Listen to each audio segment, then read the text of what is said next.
Hey, welcome back. Checkered Shorts episode number 53. And we are right on the verge of the 2026 season. We keep saying that, but it is here. You can smell the Go. gasoline and you can smell the rubber burning.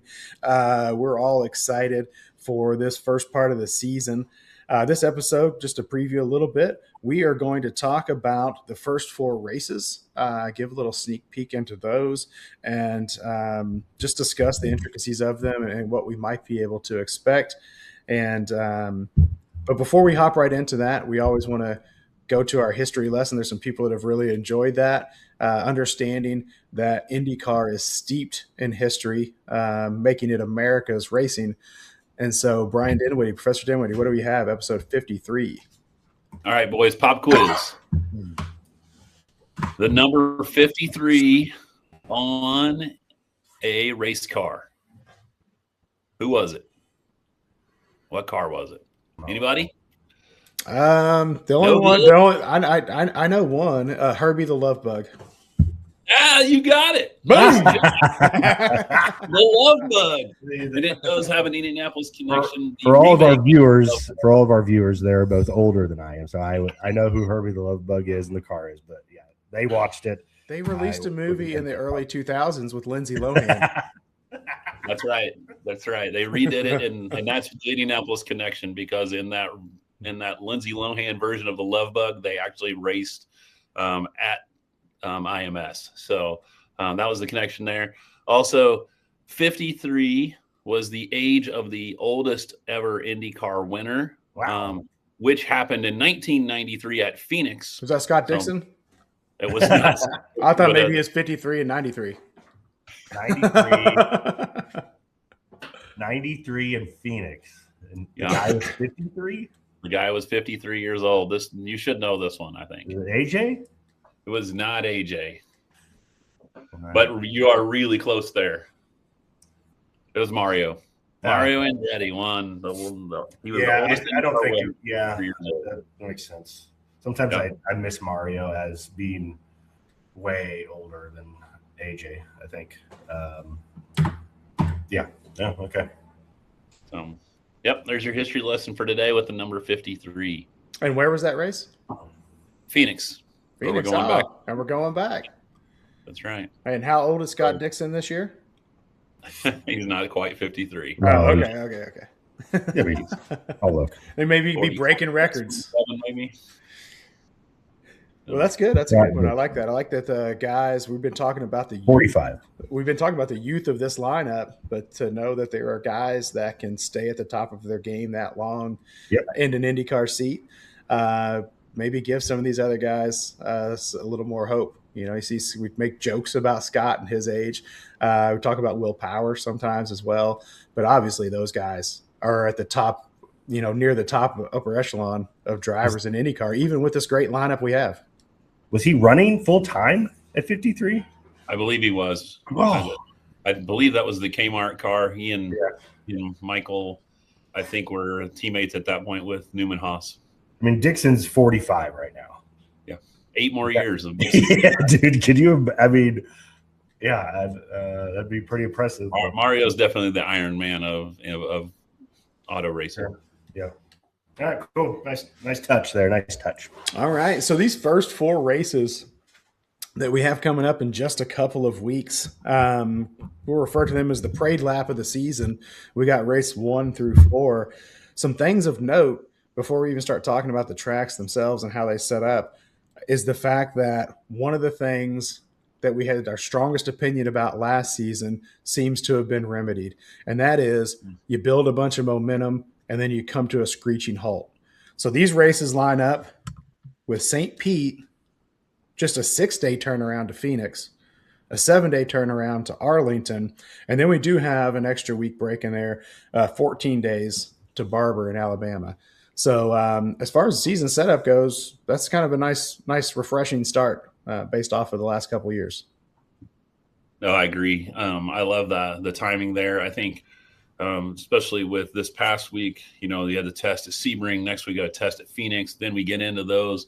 So that puts cars on track 6 of the next 7 weekends, or 6 weekends in a 7-weekend stretch. That's pretty awesome. The other thing I'll point out about that 4 race stretch is that you have street courses, road courses, and an oval. So you've got a good mix, good variety in that first 4. So they should give you a good picture of what the season's going to look like. I agree.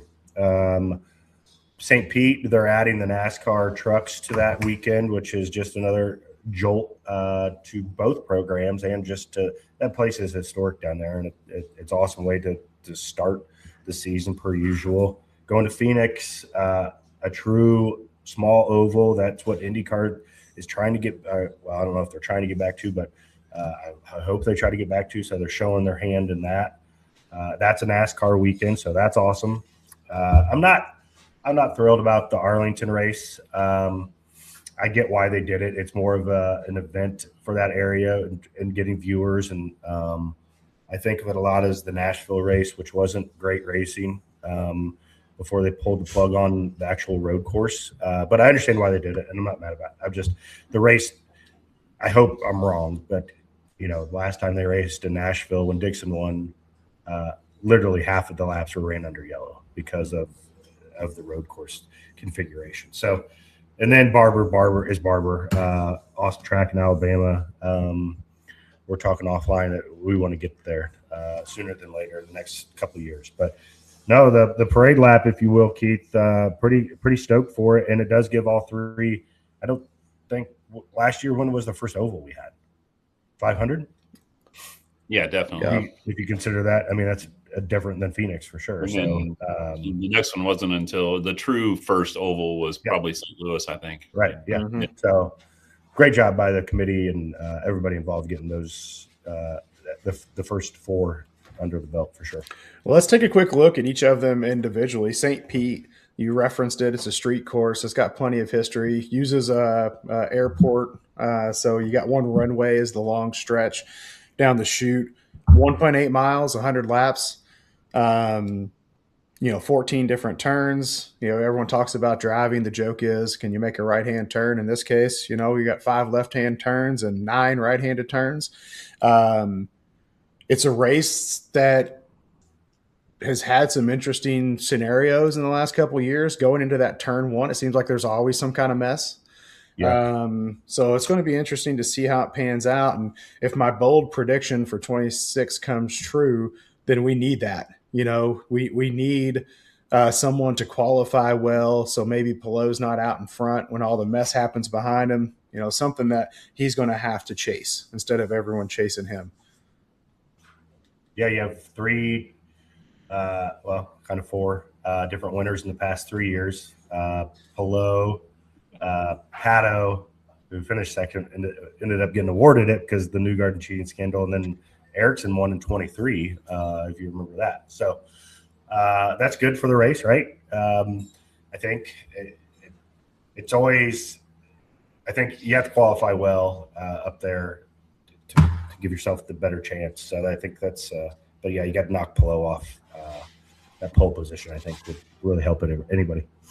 And I think you really got to look at a guy like Will Power, right? Like that's been all the offseason talk is Andretti and Honda have been so strong at St. Pete. Yeah, you're right. Good call. Will Power's had a lot of success in a Penske Chevy. Now you're throwing him into arguably better equipment that's better equipped for that. Yep. That track. Is Will the odds-on favorite going into? That's a good call. I think one of the first things he said, he's like, I can't wait to get into the Honda at St. Pete. When the announcement was made. So when I was writing out some of these details, I wrote Will Power and put a star next to his name. Yep. That's kind of funny. Yep. We're all thinking that way. It's cool. Yep. But don't forget last year he went out on lap 1. Yeah, but I think that's why it's so important to qualify well. Yeah, it's like Pat said, it's it can get pretty treacherous if you're like in 6 through 12. Things get so packed up going into that turn. Those first 3-4 cars, they can come out maybe unscathed, but there's always some kind of mess behind them. Yeah. And sometimes that mess doesn't lead to a caution. Sometimes that mess is just you have to chalk up to keep yourself in the race because it is so tight in that turn 1. Mm-hmm. Yep. And I know we'll dive deeper into St. Pete, next week probably as we get ready for that race. Yeah. Yep. And that moves us into Phoenix. Like I said, a 6-day turnaround. You know, that's not impossible, but with IndyCar, that's not something you see often. So, you know, packing up after the first week and, you know, heading out west to Phoenix Raceway and going from a street course, or sorry, yeah, street course to an oval. And Yep. what's the difference between a regular oval and a tri-oval? I was reading a little bit about how this was considered a tri-oval. Yeah, it has a Trival's got a little bit like it's almost like a D shape. Yeah. So the front stretch is more rounded than what we see at other ovals. This one's especially different. It has kind of a jaunt there. Kind of has like two straightaways in one on that front stretch. The back stretch is straight, and then on the front stretch it has a shorter. As you're coming off the four, a little shorter straightaway. You take your little left turn at like the tri-oval turn, and then it goes down into turn one. So it's a unique.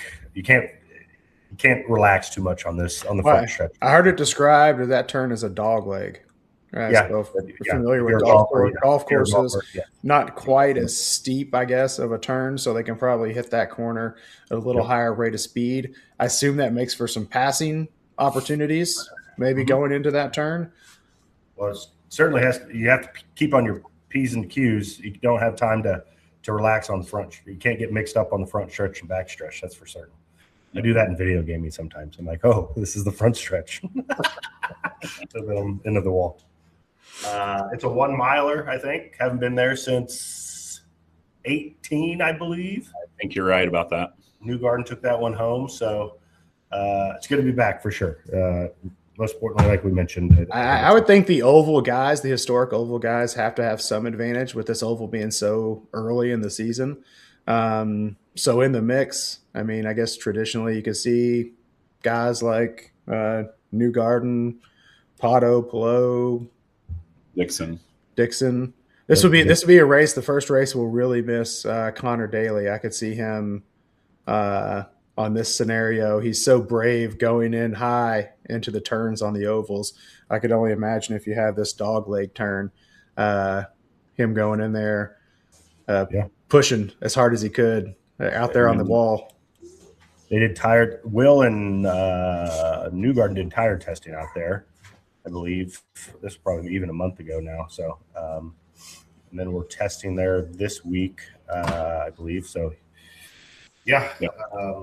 That might tell us a lot, that test. Yeah, correct. Yeah, I think that's a point to make too. Is these guys are going to go from Phoenix, this weekend for testing to St. Pete, Florida, and then on the roll. And those crews making that trip probably harder on than the drivers. The drivers obviously are going to be flying, but the crews are probably flying as well. But just that kind of travel back and forth, East Coast to West Coast. Yep, the season was here. So it was past 3 races was Newgarden, Pagenaud, and then Dixon 1 and 16. So yeah, so it brings us on to week 3, the Arlington race, and I think Pat referenced it a little bit earlier. For the casual fan or the non-fan, this might be kind of a hype builder for those of us that have been watching. Probably not a lot to get excited about. It is kind of odd if you look at the shape of the track itself. It's designed to really showcase AT&T where the Cowboys play and where the Rangers play.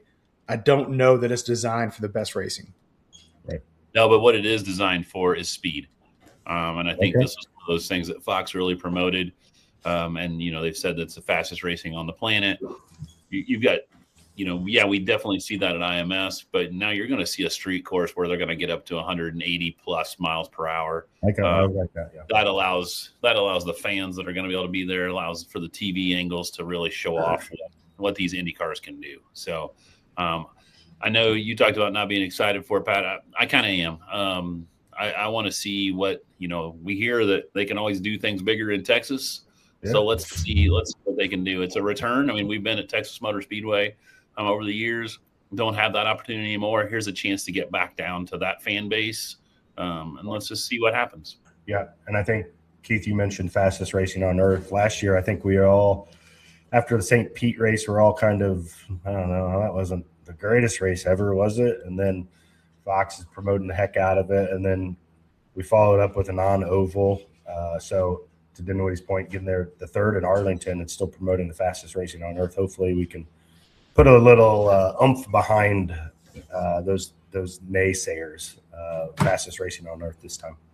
I think also being a new track could lead to some cautions. And if you remember last year, another one of our complaints. That's a really good point. We didn't have a caution for the first, 4 races. That's right. That's a really good one. They'll definitely have some cautions at Arlington. No doubt about it. So hopefully he'll see a little bit of that. Yep. Good call. And then, being brand new, I guess it could be anyone's ball game. But then you also think maybe some of the veteran guys might be a little more judicious how they approach the track. And if there are a lot of cautions, that can take and change strategy drastically. And so the teams that have the best strategists that are set up to maybe go multiple strategies, I don't think all things are not created equal for every team. So you could see one of these guys that you don't normally see on a podium potentially, but also it could just be the teams that have the best setup, the best strategists, the best machines, setting back, buying their time, and then pulling it out of the end. Yep. So that's a big question mark. So for that alone should garner some excitement. I think it's definitely a big question mark. And then rounding out the first 4, the race at Barber. The thing about Barber that I think is pretty cool, it's a well manicured road course. Some drivers talk about how bumpy the street courses are and how that can impact things. This is a very smooth. It reminds me like if I built a Hot Wheel track when I was a kid. You got like dips and changes and turns and elevation changes that all look super fun when you're watching on TV, when they got the low camera angle when they're coming down off the elevations. I think it could be a great end to that parade lap of the season there at Barber. Yeah, built for motorcycle racing, but I know it's a really popular choice among the drivers. They love to drive it. The only person I think I've heard that's not a fan is Alex Rossi. He's made a point there. I know, Pat, I know how much. Whatever, man. Be a race car driver. Like, my goodness. But the sweeping turns, the elevations, yeah. I mean, it just gives Fox a real chance to kind of highlight the scenery. It's known as the Augusta National of motorsports. But yeah, a good finish to that. But again, it brings that road course piece to that first stretch of races. Yeah. I think that's Pelot. Who was it? Pelot, Scotty Mack 2 years in a row. So a chance for somebody else to dominate. I think this is Pelot's best track, these road courses. He's just so smooth and so meticulous to where it's just his style of driving. Street courses and then ovals are a little bit trickier, even though he's still good. But you got to knock him off the pedestal. Hopefully somebody can get, even if he wins 2 of those, somebody else can win 2 of those at the beginning to keep Pelot at bay. I think that's what you need. Yeah, and I really hope my bold prediction comes true after these first 4 races, and that is that Pelot is not a top, and if he is, that it's bunched up tight together. I think that's going to set things up for a pretty exciting 2026 season if we can have more parity. I mean, we've had this group of 2 through 8 just racing their asses off against one another, but the rabbit's way out in front, and everyone's chasing that rabbit. It'd be nice to bring him down to earth and put him in the group and have them all duking it out as long as possible. I know last episode we talked about our predictions, and this is one of the reasons that I went with Scotty Mack, is this first 4 really sets up well for him. Yes. These are tracks he's had success at. We don't know about Arlington. He's never raced at Phoenix, but it's a short oval. We know he's strong there. So I think this allows maybe somebody like McLaughlin to get in the middle. Kirkwood, you've got 2 street courses here. He's been strong there. Your prediction, your bold prediction there, Keith, I think this setup gives a chance for that to happen. A Felix or a Graham at a Arlington sort of thing, it's you could just like Pillow got knocked out in maybe Portland. I forget where. I mean, those street courses you don't know. You're blind turn, and then all of a sudden you're in the back of somebody because somebody else is in the back of them. So I mean, Kirkwood had a strong open to the season last year, and it was really because of the street and road courses, winning at Detroit. So, it's interesting because the depth of the drivers and the strength of the teams has gotten so much better that you could really talk about 15 guys podium them, getting on the podium potentially in these first 4 races. And that's exciting. I think that's what separates my opinion from F1 to NASCAR. We don't need to get on, harp on it, but there's all these teams have two drivers at least that could really potentially win these races. So, that's speaking of drivers, we did finally get the full slate of drivers lined out. We predicted it. We said it was going to happen. We pretty much confirmed it on episode 51, I believe. And then finally the announcement has been made. November, December, January, all those deadlines passed, but we do have a driver in the Dale Coyne seat. I bet you him and Newgarden get into it. Didn't we set fisticuffs last episode? It's going to be Grosjean because he thinks he's, like top tier material up there. And he doesn't, he likes to complain. So, and I don't think Dale's going to hold him back either. No. That's great. Let's somebody, go. Yeah. But no, the guy, he's had some nicknames. He's Mr. TBA now. He's been the Phoenix in the past. It's like this guy just never goes away, right? Like here he is rising from the ashes again. We'll see what he can do. Yep. And some very, very positive news for the future of the series. Huge. And that is the announcement that Honda and Chevy have agreed to a long-term commitment to the series. Yeah, multi-year, which according to Marshall Pruitt and if you go back and look, those have typically been 3-year deals. This deal actually starts in 28 with the introduction of a new car. So we're looking at 28, 29, 30. It sounds like we've got engine manufacturers on board for IndyCar. That's great news. We were concerned about Honda. Kudos to IndyCar from getting this done. It's cool when you see Scotty Mack post the story and he's like, this is awesome. I mean, that's obviously he's a Chevy driver, but just in general for the sport, seeing these drivers excited about it. And Honda was, for all scenarios, on their way out during this past season, it seems. So to get them back on board, good job to the board and the committee and whoever is in charge of that to make that happen. That's awesome. Right.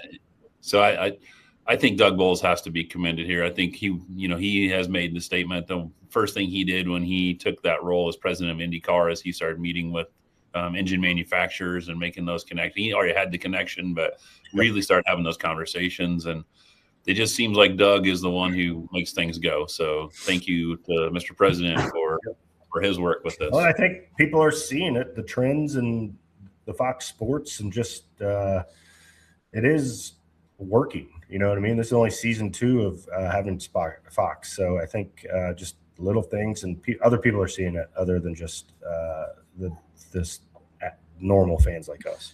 I mean, we kind of poked fun at the deal between IndyCar and Fox, and you're like, man, what does it say about your series if you can buy in for $6 million? But I think what Doug Bowles and others had to take into consideration was the monetary value of the exposure being with Fox, and then what that exposure, how that trickles and feeds into everything else. It's not too far of a stretch to think that this Fox deal didn't impact this Honda Chevy deal. Because we were talking about it when I came on board as a fan. IndyCar was it's not like post-war time, but it was not trending in the positive direction. Zero. Absolutely right. I just remember the first year trying to find the races. Where was it going to be? Was it going to be on Peacock? Was it going to be on network television? And searching for it to find it. Great call. The coverage was okay. NBC Sports has got a more traditional, method of displaying Suit and sports. tie. Yeah. But this change to Fox, I think, has been terrific for the sport, and I can't help but think that it's impacting more than just, hey, we needed someone to come in and support us and buy in. We needed more. We needed the production value, and I think they got to be tickled that it's gained traction so quickly, because I feel like the momentum is building and building and building. And so very, very pleased with the decisions made by like our President Bowles and others to take a leap of faith, really, because you're gambling. It's a bit of a gamble in business of any kind, but to say, hey, we're going to do this. We're going all in with Fox, and I think it's paying off. They're getting more than $6 million worth. They're still getting their A team. They're still getting – they're not – it's not like they're getting the B team to produce this stuff and all on media day. They're still getting Fox Sports as Fox Sports. So the promotional spots alone. Yeah. Totally worth it. And I think there's grumblings of will Fox Sports buy into the series at some point. So what's that look like down the line? So, I mean, just something else to throw your hat at. Yeah. All right. So I think that puts episode 53 in the can. Excited for you guys to join us and excited to really start talking about race action and it is here. So, the week prior to that first race and our post race, I can feel the excitement building for myself personally, and I'm sure that's the way everyone's looking at it right now, just chomping at the bit to see some good racing. Can't wait. All right, we'll catch you next time on Checkered Shorts. See y'all.